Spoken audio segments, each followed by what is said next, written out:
नमस्कार, हम आप बिहार देख रहे हैं। आप मेरा की खबरें विस्तार से। राजधानी पटना में अपराधियों के पुलिस का एक्शन लगातार जारी है। दानापुर अनुमंडल के खगौल इलाके में एनकाउंटर में कुख्यात अपराधी घायल हुआ, जिसे गिरफ्तार कर लिया गया है। पकड़े गए मैनेजर राय के खिलाफ हत्या, लूट और रंगदारी के करीब 20 मामले दर्ज।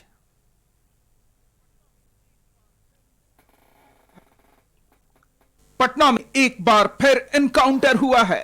पुलिस की गोली से एक अपराधी घायल हुआ, जिसका नाम है मैनेजर राय। मुठभेड़ के दौरान दोनों तरफ से करीब 6 राउंड फायरिंग हुई, जिसमें अपराधी मैनेजर राय के पैर में गोली लगी है। मुठभेड़ तब हुई जब पुलिस एक वांछित अपराधी की तलाश में गश्त कर रही थी।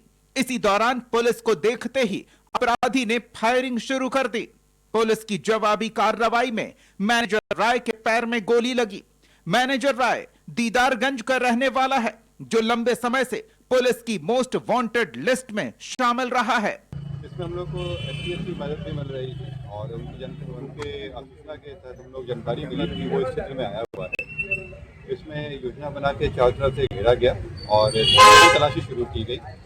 जब तलाशी शुरू की गई तो ये जब आ रहा था, देखा कि पुलिस की चेकिंग चल रही है, उसने भागने की कोशिश किया। भागने के क्रम में जब पुलिस पीछा कर रही थी, उससे बताया गया कि सरेंडर कर देने के लिए, परंतु ये इस गली में यहाँ पे घुस गया और अपनी स्कूटी से छोड़ के भागने की कोशिश करने लगा। क्योंकि ये बहुत से हत्या केस में वांटेड भी रहा है और भाग रहा था, तो पुलिस के द्वारा जवाबी कार्रवाई की गई। इस व्यक्ति के द्वारा 2 गोली फायर किया गया था और पुलिस की जवाबी कार्रवाई में भी 2 गोली फायर किया गया। उसको पैर के घुटने के नीचे गोली लगा। गोली लगने के बाद वो यहाँ गिर गया।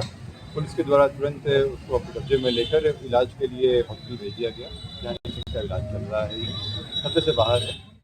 पुलिस के मुताबिक मैनेजर राय पर हत्या, रंगदारी, लूट समेत दर्जन भर से ज्यादा संगीन आपराधिक मामले दर्ज हैं।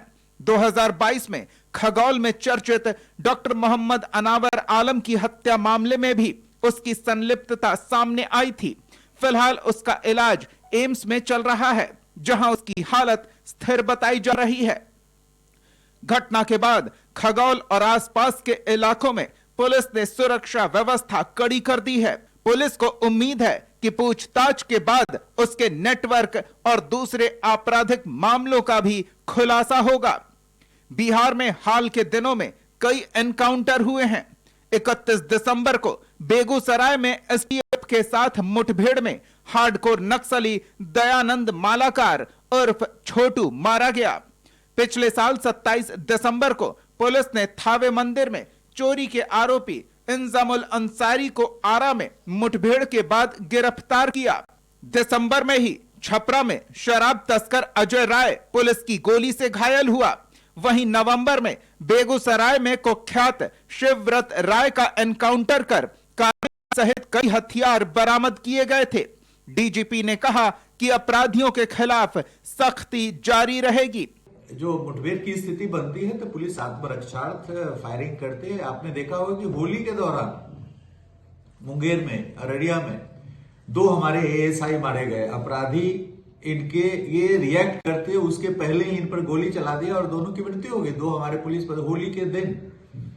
तो यदि हम अपराधी उद्यत है गोली चलाने के लिए, हम नहीं गोली चलाएंगे तो फिर हमारे पुलिसकर्मी मारे जाते हैं। इसलिए आत्मरक्षार्थ फायर करने का प्रावधान कानून में है। तो ये कानून सम्मत तरीके से मिनिमम फोर्स यूज करके हम अपराधी की गिरफ्तारी सुनिश्चित करते हैं। और ये कानून के अंतर्गत ये प्रावधानित किया गया है कि किसी भी अपराधी को गिरफ्तार करने के लिए आप न्यूनतम बल का प्रयोग करिए।